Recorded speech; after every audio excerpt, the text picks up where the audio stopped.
So guys हम church आ गए हैं और अभी हम बैठ रहे हैं नाव के अंदर। ये है यहाँ का नाव। बैठो बैठो बैठो बैठो। ओके, तो ये है हमारा बोट।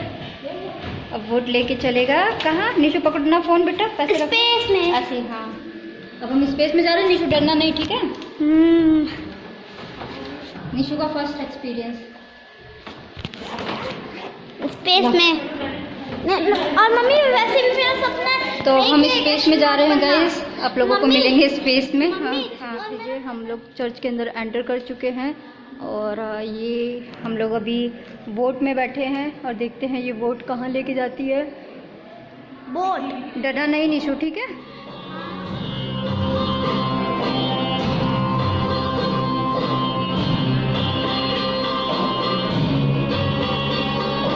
रूबी सॉरी, बह रहे हो क्या?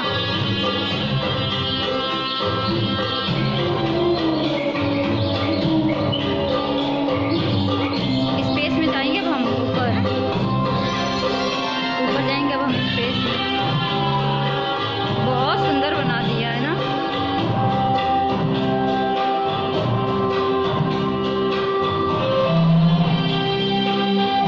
ऊपर भी देखते रहना।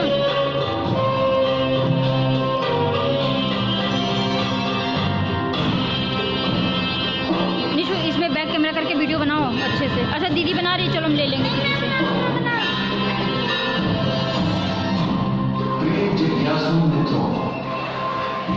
आप एक बहुत लंबी यात्रा करके यहाँ आ पहुंचे हैं,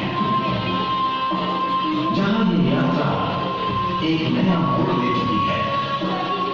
जीवन का एक बिल्कुल नया रूप आपके सामने है।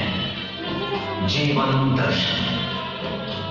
इस नई दुनिया में आपका बहुत बहुत स्वागत है। अनंत काल से ही प्राणी जीवन की खोज में लगा है और यही खोज आपकी भी है। तो आप बिल्कुल सही जगह आ पहुंचे हैं। दिल के किसी कोने में अक्सर हम अपने आप से पूछते हैं कि क्या मेरी खोज कैसा लग रहा है? कैसा लग मेरी रहा है? प्यास उचित है कि मुझे अपनी खोज और अपने सपनों की दिशा बदलने की जरूरत है? क्यों जीवन इतना बड़ा रहस्य है, एक अनसुलझी पहेली है। हमारी खुद की गंध हुई होती है। शांति, शांति एक ऐसी चीज है जिसे कहा रुको तब खींचना ना, ठीक है तब तक। हाँ, पहले देख तो लो क्या दिखा रहे हैं, वो आएगा। और शुरू करें एक अंदर की यात्रा।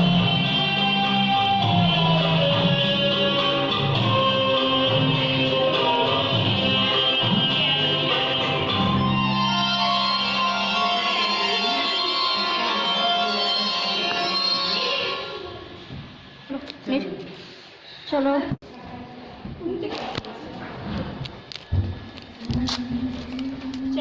देख जा रहे हैं।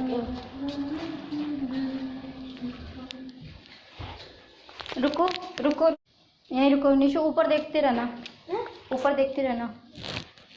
ये कहाँ पर है? इधर आओ, इधर आओ, इस तरफ आओ, इस तरफ आओ। हाँ ठीक है, ऊपर देखो निशु, मेरे पास आओ। प्लान स्पेस पे जा रहे हैं हम लोग, स्पेस पे जा रहे हैं। कांची आदि में केवल और केवल परमेश्वर थे और सर्वत्र शून्य और घना अंधकार था। हमको पता नहीं चला। परमेश्वर ने कहा, मेरा बाल छोड़ो। प्रकाश हो जा। और प्रकाश हो गया। इस अथाह सागर के बीच छत बन जाए। वो देखो और आकाश आ गया। यूं बने पृथ्वी। प्लानेट में जा रहे हैं। बंद है, मेरा बंद है। बंद, कांची बंद कर। और आकाश हाँ हाँ हाँ, पेड़ पौधे उग जाए। कितना सुंदर लग रहा है। परमेश्वर की ये इच्छा भी पूरी हो गई। आकाश में नक्षत्र और तारे आ गए। ऐसा ही हुआ और ऐसे ही बने चांद और सूरज, दिन और रात के मालिक। आकाश में पक्षी और जल में जीव जंतु पैदा हो जाते। यूं पैदा हुए पक्षी और जलचर। इधर थल भी जीवों से भर जाए।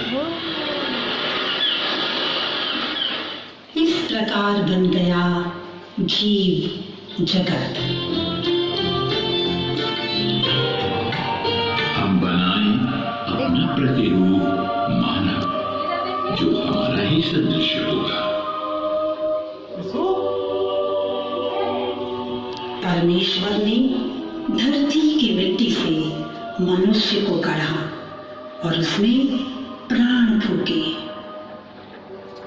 इस प्रकार बने नर और नारी। परमेश्वर ने प्रसन्न होकर उन्हें वरदान दिया। जाओ, फलो फूलो और पृथ्वी पर फैल जाओ। तुम ही इसके स्वामी हो।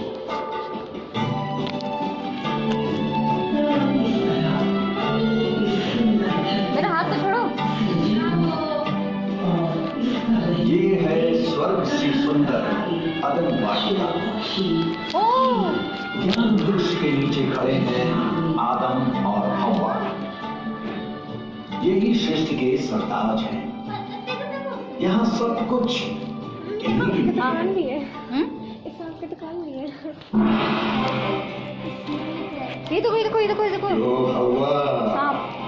क्या सचमुच परमेश्वर ने इस वाटिका के फलों को खाने से मना किया है? वाटिका की तो नहीं, परंतु इस ज्ञान वृक्ष के फलों को खाना मना है। परमेश्वर की आज्ञा है कि इस वृक्ष के फलों को छूना भी नहीं है। इस आज्ञा का उल्लंघन करने से तुम लोग मर जाओगे। मर जाओगी?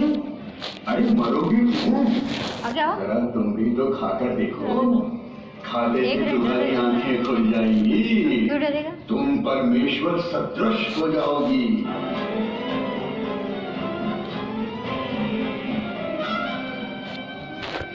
और हव्वा शैतान के बहकावे में आ गई। उसने फल तोड़ा और खाया। उसे देखो, नीचे भी आ रहा है। बड़ा स्वादिष्ट लगा। उसने आदम को भी ये फल खाने को दिया। सचमुच स्पेस में हो ना। उनकी आंखें कैसा लग रहा है? खुल गईं। और वो अपने नंगेपन से बहुत लज्जित हुए। फिर परमेश्वर ने उन्हें श्राप दिया। आखिर नहीं माने ना, आ गए बहकावे में उस शैतान के। तुम्हारे लिए अब यहाँ कोई स्थान नहीं।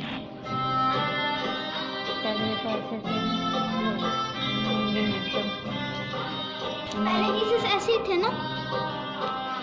सब लोग इस तरह आदि मानव इंसान का ऐसे था, पतन फिर ऐसे हुआ। हुआ, फिर ऐसे हुआ, फिर स्ट्रेट हो गया धीरे धीरे। ईर्ष्या और द्वेष के कारण भाई भाई की हत्या कर रहा है। रंग, नस्ल, जाति भेद के कारण घृणा और नफरत ने संसार को घेर लिया है। मानव क्रूरता इतनी बढ़ गई कि इंसान से दुर्व्यवहार करने लगा। भाई बहनें महापाप में लीन हो गए। कुछ सालों बाद जब ईश्वर ने देखा कि मनुष्य भ्रष्टाचारी हो गया और कुकर्म पर चलने लगा, तो उसने सभी शरीरधारियों के विनाश का संकल्प ले लिया। नूहा नामक सदाचारी एवं निर्दोष व्यक्ति को ही प्रभु की कृपा दृष्टि प्राप्त हुई। अतः उन्होंने उससे अपना नाता रखने का वादा किया और उसे एक जहाज बनाने का आदेश दिया, जिसमें सिर्फ नूहा, उसके परिवार और साथ साथ सभी प्रकार के प्राणियों में से नर मादा का एक एक जोड़ा जीवित रह सके। नूहा ने यही किया और 7वें दिन से प्रलय का जल पृथ्वी पर बरसने लगा।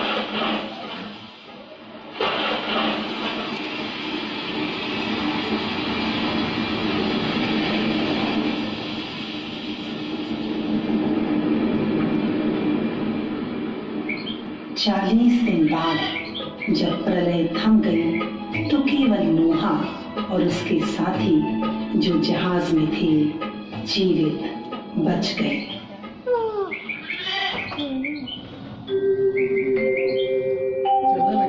आज से मेरे और तुम्हारे बीच एक रिश्ता कायम हो गया है और तुम्हारे बाद तुम्हारे वंश से भी हर उस प्राणी से जो तुम्हारे साथ था, जीव जंतु, पशु पक्षी और वो सब जो तुम्हारे साथ उस जहाज में थे और अब धरती पर जीवित बचे हैं, मेरे और तुम्हारे रिश्ते का एक प्रतीक जो जब तक आसमान में चमककर मानव और ईश्वर को एक करीबी जोड़ देगा, वो है सतरंगी इंद्रधनुष, जो हमेशा आसमान से झांककर मानव को ये बताता रहेगा कि ईश्वर था, ईश्वर है और ईश्वर रहेगा।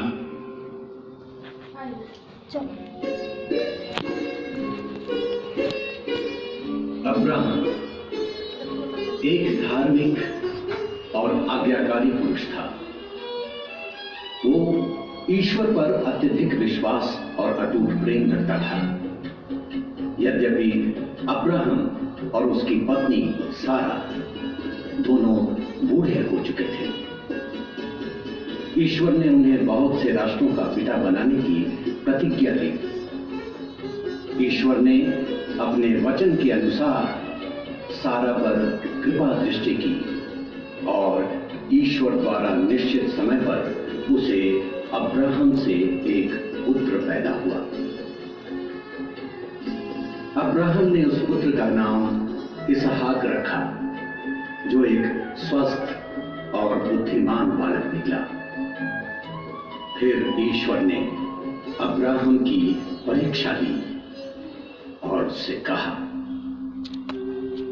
अब्राहम, तुम्हें मेरे लिए अपने इकलौते पुत्र का बलिदान देना होगा।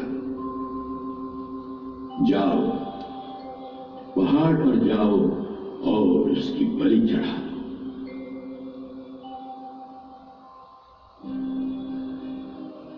अब्राहम ने ईश्वर की आज्ञा का पालन किया। वो अपने बेटे को पहाड़ पर ले गया और ईश्वर की आज्ञा अनुसार अपने इकलौते पुत्र की बलि की तैयारी करने लगा। परमेश्वर के दूत ने अब्राहम को बुलाया और कहा, अब्राहम, तुमने अपने इकलौते पुत्र का बलिदान देने से भी इनकार नहीं किया, इसलिए तुम पर ईश्वर का आशीष बरसता रहेगा। वो आकाश के तारों और समुद्र की रेत की तरह तुम्हारे वंश को असंख्य बना देगा। तुम्हारे वंश के द्वारा पृथ्वी के सभी राष्ट्रों का कल्याण होगा। अब्राहम ने अपनी आंखें ऊपर उठाई। उसने झाड़ी में फंसे भेड़ को देखा और उसे पकड़ लिया, उसकी बलि चढ़ा दी और कहा, ये प्रभु का प्रबंध है।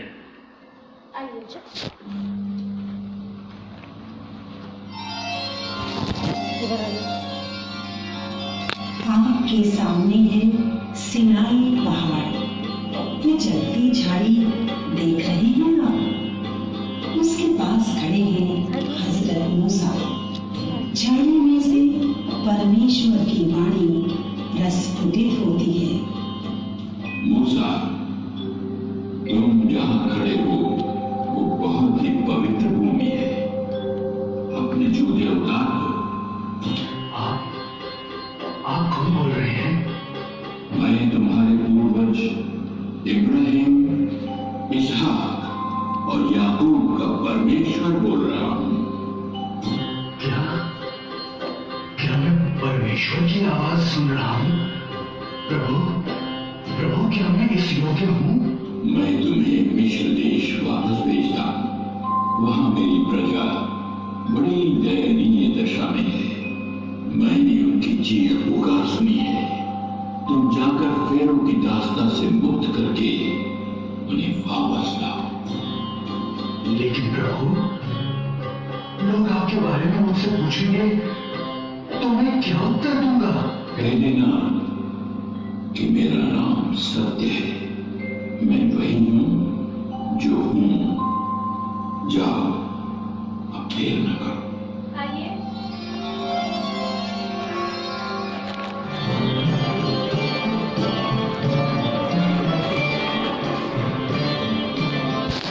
मेरे सिवा तुम्हारा कोई ईश्वर नहीं होगा। अपने ईश्वर ने मूसा के माध्यम से अपनी इस्राएली प्रजा को मिस्र की गुलामी से मुक्त किया। अपने माता पिता का वे उसे लाल सागर पार कर मरुभूमि ले आए। मत करो, चोरी मत करो। वे उसका मार्गदर्शन दिन में बादल और रात में अग्नि बनकर करते रहे। मत करो, पराये धन का इस प्रकार वे उसे सिनाई पर्वत ले गए। वहां उन्होंने अपने आप को प्रकट कर दिया, उनसे नए संबंध जोड़े और ये 10 आदेश दिए।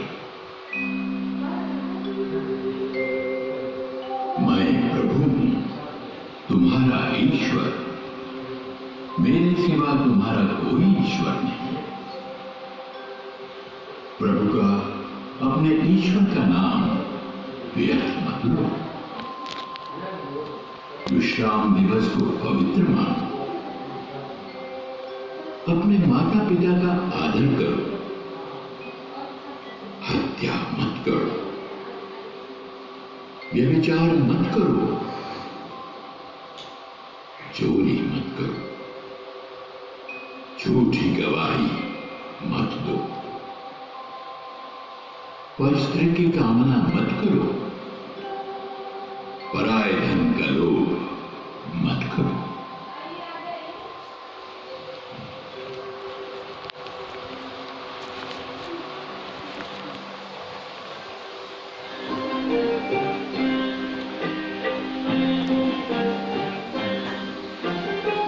मरियम, ओ मरियम,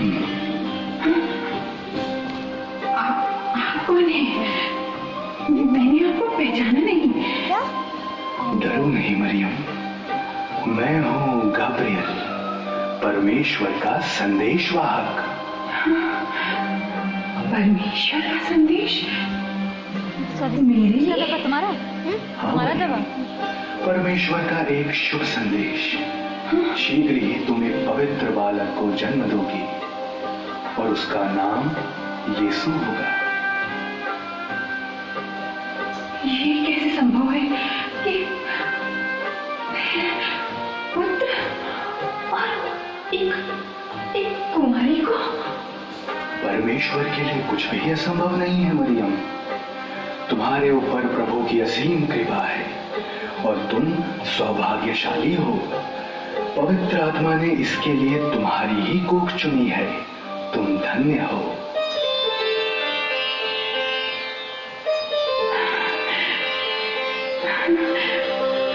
मैं प्रभु की दासी हूँ। आपका कथन मुझ में पूरा हो जाए।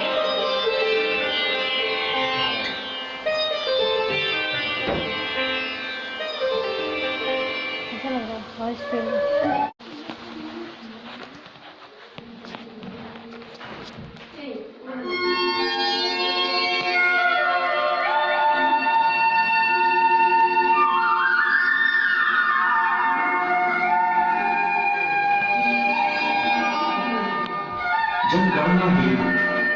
रोमी सम्राट अगस्तस के आदेशानुसार यूसुफ और मरियम नाम लिखवाने नाजरेत से बेथलेहम नगर गए।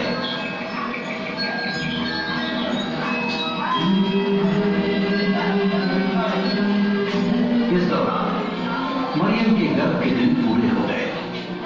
ठहरने के लिए उन्हें किसी भी घर या सराय में जगह नहीं मिली।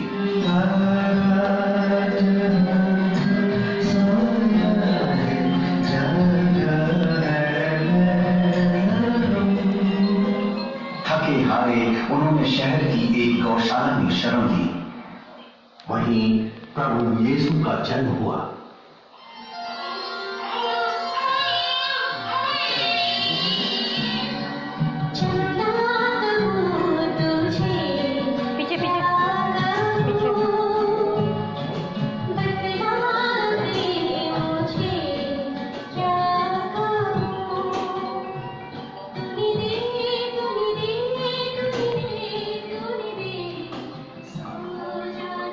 मां मरियम ने शिशु को गुदड़ी में लपेटकर चंडी में लिटा दिया।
कितना सुंदर लग रहा है।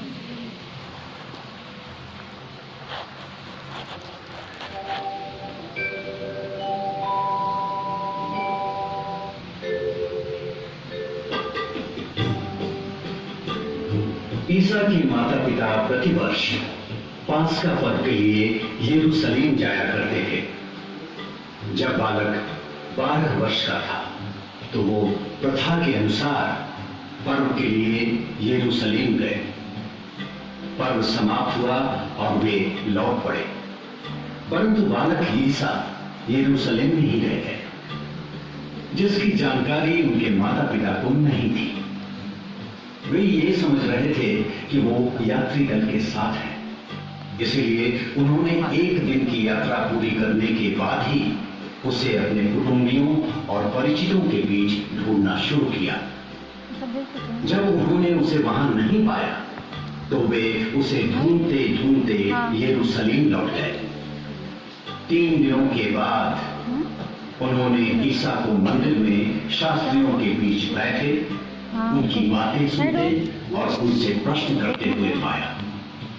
सभी सुनने वाले उसकी बुद्धि और उसके उत्तरों पर चकित रह जाते थे। उसके माता पिता उसे देखकर आश्चर्य में पड़ गए और उसकी माता ने उससे कहा, तुमने ऐसा क्यों किया बेटा? तुम्हें मालूम है मैं और तुम्हारे पिताजी तुम्हें ढूंढने के लिए कितना परेशान हुए? उसने अपने माता पिता से कहा, तुम मुझे क्यों ढूंढ रहे थे? तुम्हें नहीं पता कि मुझे मेरे पिता के घर में होना था? फिर वे दोनों नाज़रेत लौट आए।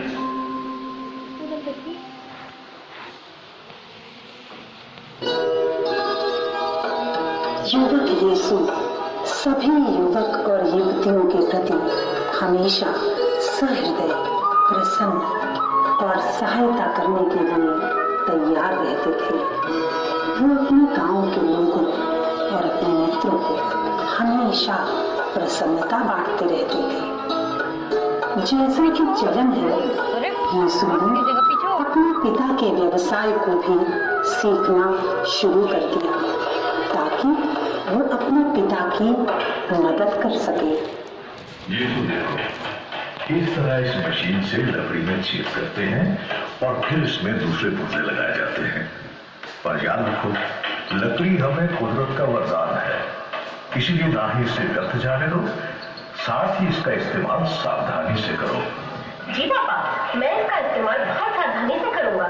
लेकिन पापा, हम पेड़ को काटते ही क्यों हैं? लेकिन तुम हमेशा ध्यान रखना कि हमें पेड़ नहीं काटने चाहिए। हमें कुदरत से उतना ही लेना चाहिए जितना हम उसे वापस दे सकें, ताकि प्रकृति के खजाने को संजोया जा सके। हम कोई भी पेड़ इसीलिए काटते हैं क्योंकि या तो उसका समय खत्म हो गया होता है, वो पुराना हो गया होता है, या फिर वो हमारे लिए उपयोगी होता है। लेकिन इसके बदले में हमें कम से कम 1-2 पौधे जरूर लगाने चाहिए।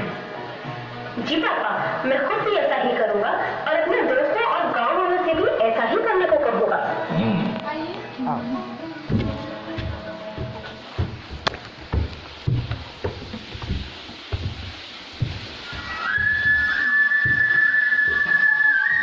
वर्ष की उम्र में यीशु ने घर बार छोड़ दिया। फिर यरदन में योहन के पास पहुंचे। योहन लोगों को बपतिस्मा देते हैं। योहन, मुझे बपतिस्मा दीजिए। बपतिस्मा? मुझे तो आपसे बपतिस्मा लेना चाहिए और आप मुझसे अभी यही उचित है। धर्म विधि तो पूरी होनी ही है, जैसे आपकी इच्छा। ये मेरा परम प्रिय पुत्र है, इस पर मैं अत्यंत प्रसन्न हूं।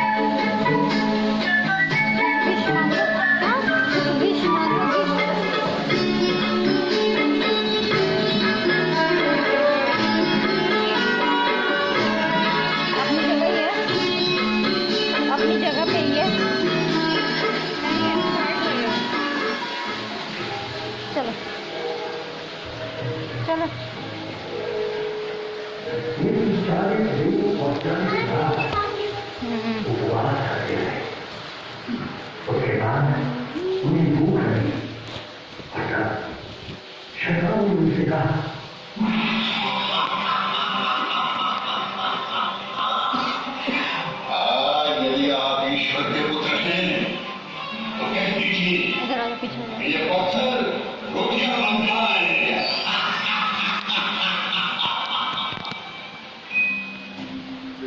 लिखा है, मनुष्य रोटी से ही नहीं जीता है, वो ईश्वर के मुख से निकलने वाले हर एक शब्द से जीता है। तब शैतान ने उन्हें पवित्र नगर ले जाकर मंदिर के शिखर पर खड़ा कर दिया और कहा, यदि आप ईश्वर के पुत्र हैं तो नीचे कूद जाइए, क्योंकि लिखा है तुम्हारे विषय में वो अपने दूतों को आदेश देगा, तो वो दूत अपने हाथों पर संभाल लेंगे कि कहीं भी अपने पैरों को पत्थर से चोट न लगे।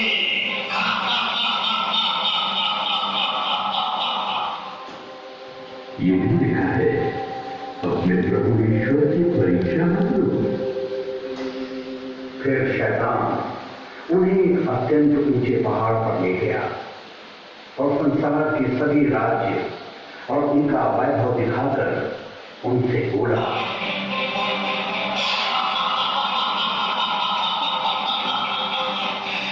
यदि आप दंडवत मेरी आराधना करें तो मैं आपको ये सब दे दूंगा।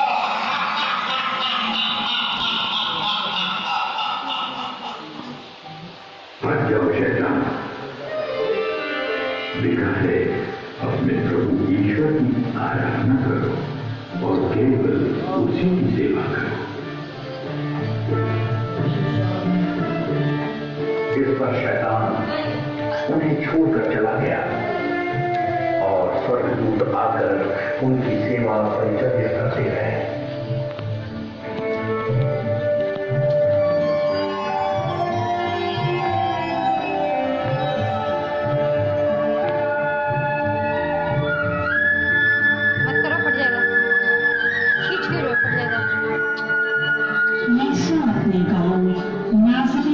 वापस लौटे जहाँ पर उनका पालन पोषण हुआ था। उन्होंने विश्राम के दिन यहूदियों के सभागृह में प्रवेश किया। वो वहाँ के गुरु रब्बी के पास गए और नबी याशायाह की पुस्तक उनको पढ़ने के लिए दी। अरे हमारे गांव का जो बड़ई है ना, वो तो जोसेफ के पुत्र यीशु जैसा लगता है। हाँ, और उसके बारे में बहुत अच्छी अच्छी बातें सुनने को भी मिल रही हैं। प्रभु की आत्मा मुझ में है। उन्होंने मेरा अभिषेक किया है कि मैं गरीबों के लिए सुसमाचार ला सकूं। उन्होंने मुझे दृष्टिहीन लोगों को दृष्टि और बंदियों को स्वतंत्रता प्रदान करने के लिए भेजा है, पीड़ितों को मुक्ति प्रदान करने और सभी को वो बताने के लिए कि प्रभु की दया और करुणा के समय आ गया है।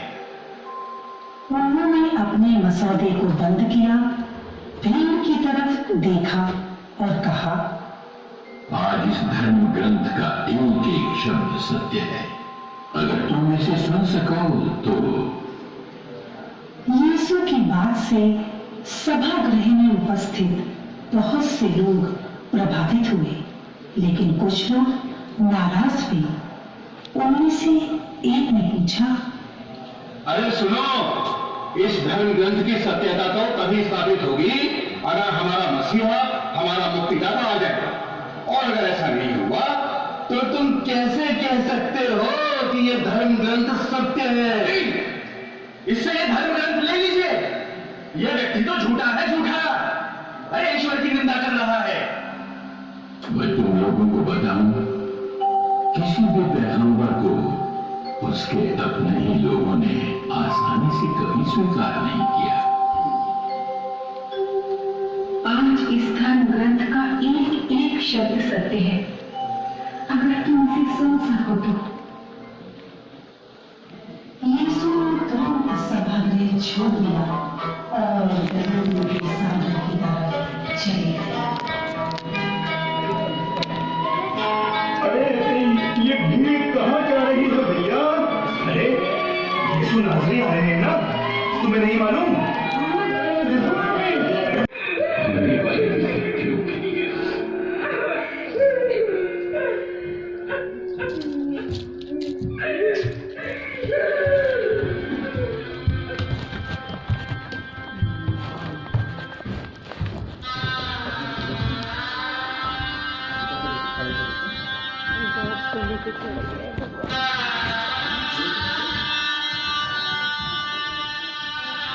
दिन था शुक्रवार, विश्राम दिवस का पूर्व दिन।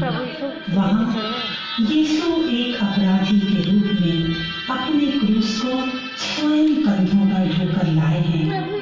यीशु को दो अन्य अपराधियों के बीच लटकाया गया। चिलचिलाती धूपों तक तड़पते यीशु के ये 7 अंतिम वचन।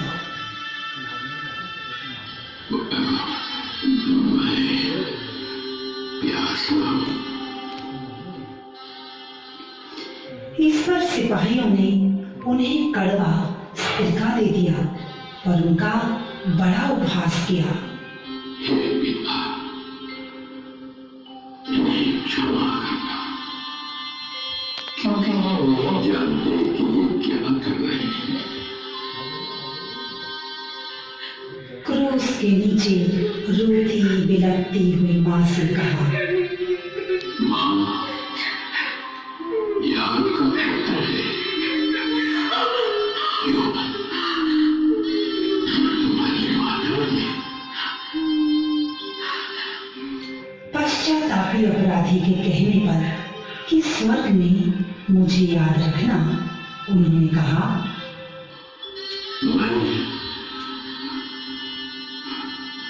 मैं तुमसे कहता हूँ, तुम आज ही स्वर्ग में मेरे साथ होगे।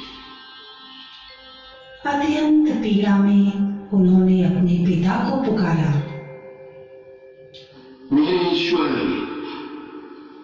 मेरी क्यों त्याग दिया? सब पूरा हो चुका है। हे पिता, मैं अपनी आत्मा को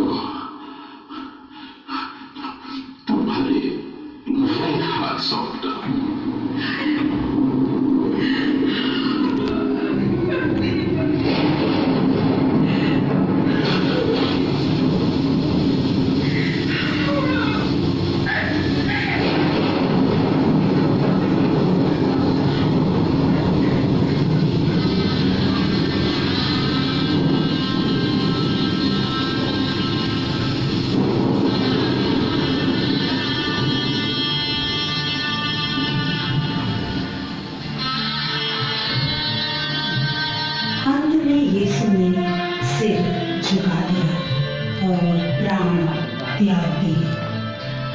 तभी से क्रूस मुक्ति का प्रतीक बन गया और इसीलिए इस शुक्रवार को पुण्य शुक्रवार या गुड फ्राइडे कहा जाने लगा।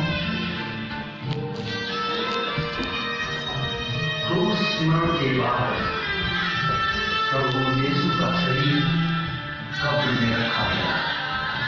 आराम से महायाजक और फरीसी के कहने पर पिलातुस ने सैनिकों को आदेश दिया कि वे कब्र के पत्थर पर मोहर लगाएं और पहरा बैठाकर कब्र को सुरक्षित रखें, और उन्होंने ऐसा ही किया। फिर सब कुछ खत्म हो गया।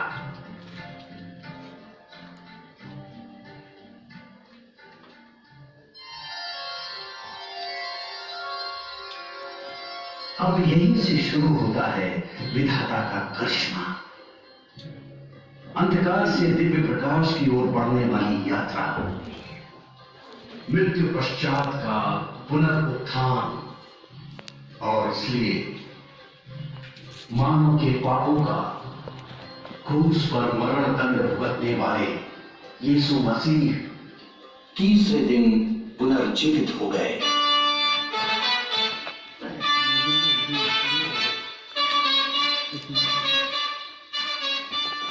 और वो जी उठे, वो जी उठे, वो जी उठे। Hallelujah, hallelujah, hallelujah, hallelujah.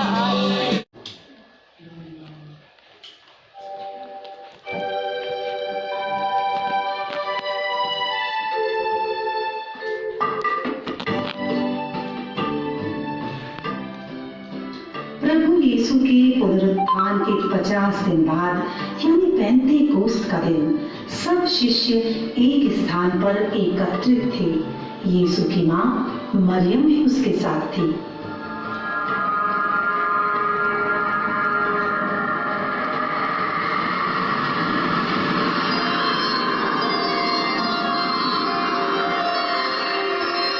अचानक आंधी जैसी आवाज सुनाई पड़ी और आग जैसी जीभें उनमें से हर एक के ऊपर आकर ठहर गई। वे सब के सब पवित्र आत्मा से परिपूर्ण होकर भिन्न भिन्न भाषाएं बोलने लगे। ये सुनकर बहुत से लोग विस्मित होकर चकित रह गए और बोलने लगे, ये क्या बात है? और हमें क्या करना चाहिए?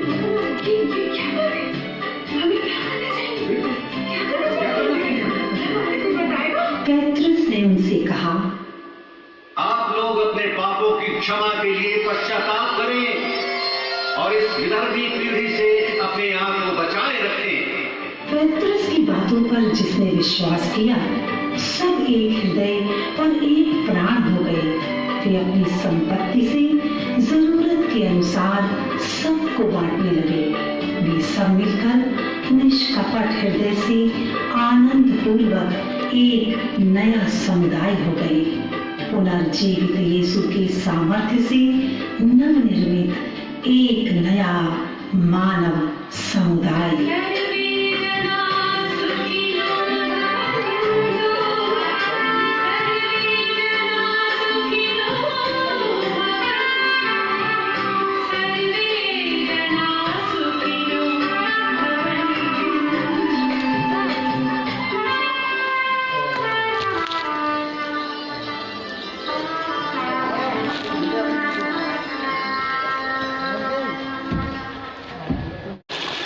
है ना, सिक्का डालते हैं ना बेटा, सिक्का नहीं है, मैं तेल डाल दूँ?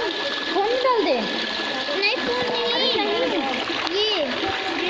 नहीं डाला जाता बेटा, एक ही जगह डाला जाता है।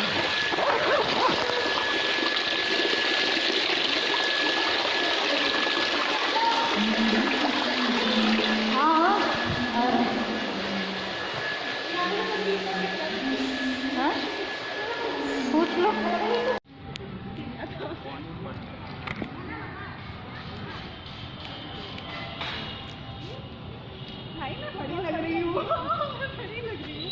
Jingle jingle single of the